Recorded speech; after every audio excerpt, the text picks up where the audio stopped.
Welcome on into Falcons Today. Coming up, we're going to go over the top position battles to watch for at OTAs as the Falcons enter another week of organized team activities. I just want to have some names on your radar as, hey, I should be watching for this guy to have a strong week as he could be competing for a starting job. Now, before we do all that, I do want to share some good news with you. It has been a fun month-long campaign, and we're not quite at the finish line just yet, but we have overtaken Saints Now in subscribers for the month of May. So shout out to all of you that joined the channel, and if you want to put the Saints Now channel even further in the dirt, hit the sub button down below. Now, the top position battles to watch for at OTA start off with CB2. We all know A.J. Terrell is the starting cornerback of this team, and we're all probably getting a little bit tired talking about Clark Phillips and this cornerback battle. But if you're just tuning in for the first time this offseason, let me catch you up to speed. And if you have been tuned in, let me add a little bit more color to this picture. Because Clark Phillips has been competing with a handful of other players for that starting outside cornerback role opposite of A.J. Terrell. And I'll even toss in partially for maybe the nickel job. If he doesn't win the CB2 job, they could view him as an inside corner, although I don't think that's a wise decision for the Falcons to make.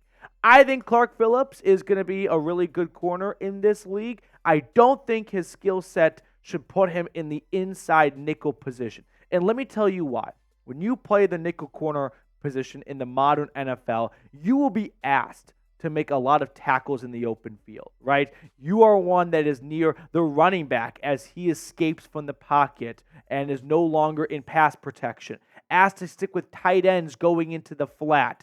Those open field tackles is not Clark Phillips' skill set. I mean, he has made a few good ones throughout his rookie year, but I would not bank and count on this is the man for a big-time open field tackle. He's not quite big enough for that role, and to be asked to do that every single week, I think you're going to be putting him in a position to fail, which is why I think Clark Phillips is best suited to be an outside corner. So it comes down to Dee Alford, Mike Hughes, Antonio Hamilton. In my eyes, the top competition for that CB2 job. And personally, I'm okay with Clark Phillips starting. I know we've talked a lot about adding some more depth to this position, but I don't think it's because you need to find new starting depth. I think it's just because if something were to happen to, A.J. Terrell, again, big if, but if something did happen, you are not in a position to be successful, especially when you factor in that the pass rush is not overwhelming. So now you are asking a pass rush to get to the quarterback even quicker because the DBs are not going to be able to stay with their wide receivers for all that long. That, to me, looks like an absolute crisis waiting to happen, and I think it's best to be a good Boy Scout and be prepared. Even if that situation does not arise, it's better to have it and not need it than need it and not have it. So I would look to add another cornerback just for depth, but I'm okay if Clark Phillips is this team's starting corner. I don't think that's a recipe for disaster. My prediction, though, is you could probably guess by now, Clark Phillips wins the starting CB2 job. I think your top three cornerbacks are going to be A.J. Terrell, Clark Phillips, and then Dee Alford playing in the middle or on the inside. Now, be the GM for me. Should the Falcons sign a veteran cornerback? Give me a yes or give me a no. I think it is worth their interest adding another veteran cornerback. I know they've added Antonio Hamilton and Kevin King, but let's be honest, we haven't seen Kevin King play football nearly since the Trump administration. So, yeah, I think it's in everyone's best interest to bring some more competition in. Next position battle to watch for, starting outside linebacker. I definitely think the Falcons could stand to add another starting outside caliber linebacker because Arnold Ebiketie and Lorenzo Carter are your penciled-in starting outside linebackers, and Ebiketie's job is safe, but Lorenzo Carter's job is definitely less safe than Ebiketie's. Last year, didn't have that big of a role with the team after a 4-sack season in 2022. 35 tackles, 6 tackles for loss, 3 sacks, 1 pass breakup. To me, I think he walks in as the initial starter, but that will definitely be a training camp battle to watch for. And you could see the rookie from Washington, Braylon Trice, really push Carter for that starting role because we have not seen enough from Carter to believe that he has that job sewn up and locked down. So if Braylon Trice can continue to deliver the production he had as a Husky the last 3 seasons, going for 7+ sacks in consecutive years, then I think you could see him come out on top. But for me, I'm going to err on the side of the veteran probably gets the job and holds on to the job to at least start the year. So I'll say Lorenzo Carter is going to win this battle for the outside linebacker duty opposite of Arnold Ebiketie. Now let's move on to another player on the defense. You might be noticing a trend. All the battles, for the most part, are defensive battles.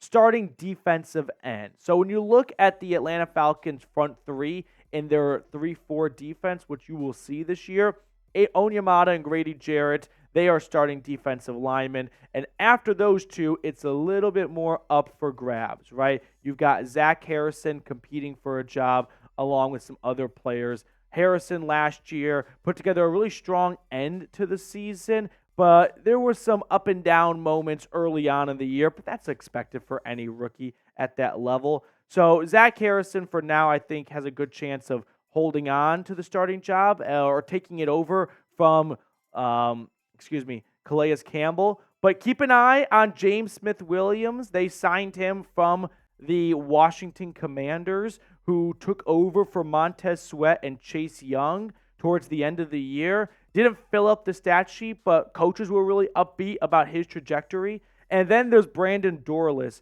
who was drafted out of Oregon in round 4 of the NFL draft last month. He had a really strong career in Eugene, really productive player, 5 sacks, 6.5 tackles for loss, 25 tackles his last year with the Ducks. My prediction is Zach Harrison wins this defensive end gig. My initial reaction or initial prediction back when they signed James Smith-Williams was maybe the veteran kind of supersedes the second-year man, but I think the Falcons are really excited to see some of the younger talent up front, and they're going to give that job to Zach Harrison. And if it doesn't work out in the first month of the season, maybe a change happens then. But for now, I think it goes Zach Harrison's way.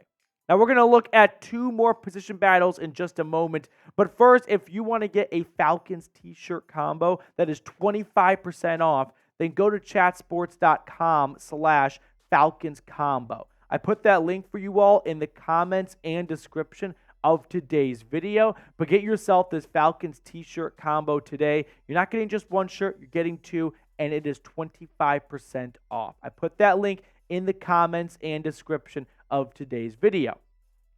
4th position battle is inside linebacker. This is a spot on the roster where the Falcons go, we have a good problem on our hands. We have too many good inside linebackers, right? The Falcons thought their defense could be in major trouble last year when Troy Anderson went down. Ultimately, a hidden gem was hit behind him in Nate Landman, who balled out in his place last year. 110 tackles, 7 tackles for loss, 2 sacks, 3 forced fumbles. The guy was a playmaker. He was more than just like a solid run stopper. He was all over the field, coming up with INTs, forced fumbles, sacks, you name it. Nate Landman was a part of the play. But the question is, can Troy Anderson come back and take his starting job? Because back in 2022, his rookie year, the 2nd-round pick had 69 tackles, 3 tackles for loss, 1 forced fumble. And the early buzz is Atlanta is going to give this job back to Troy Anderson. That is sort of the consensus right now, that as great as Nate Landman was filling in, they feel like when both of these guys are playing their A-plus game, Troy Anderson's A-plus game is better than Nate Landman's. Now, we haven't seen that come to fruition just yet because last year we hardly saw him at all, played 6 quarters, but there is a lot of optimism and belief of what Anderson is capable of. So I think Nate Landman should be the starter because I just feel like he was too good last year to put on the bench. But my prediction is I've kind of tossed and turned with this one, and I've been a bit of a sim snap, right? I think Troy Anderson will probably be the week 1 starter. I don't necessarily agree with that move, and I don't dislike Anderson as a player. I just feel like you saw some really good play out of Nate Landman last year. This is a defense that's kind of searching for an identity. And I don't think a good way to start that off is, hey, you know that guy that was really good for us last year? Let's stick him on the bench. I don't know what you have to do, but find a way to keep Nate Landman on the field. This defense was better with him than without him. Fifth and final position battle to watch for, backup quarterback. So finally, we get one on the offensive side of the football. The offensive line is completely put together. There's no competition for Kyle Pitts or Bijan. Maybe the middle of the wide receiver room, but for me, the backup quarterback role is probably the only one on the offensive side of the football that is up for grabs. And it is up to Michael Penix and Tyler Heinicke and UDFA from Illinois, John Paddock, to compete for that backup gig. Now, Tyler Heinicke took a pay cut to stay with this team, so I do think there is some interest from an Atlanta side of things to keep Heinicke for the 2024 season. Otherwise, they could just cut him outright if they wanted to move on.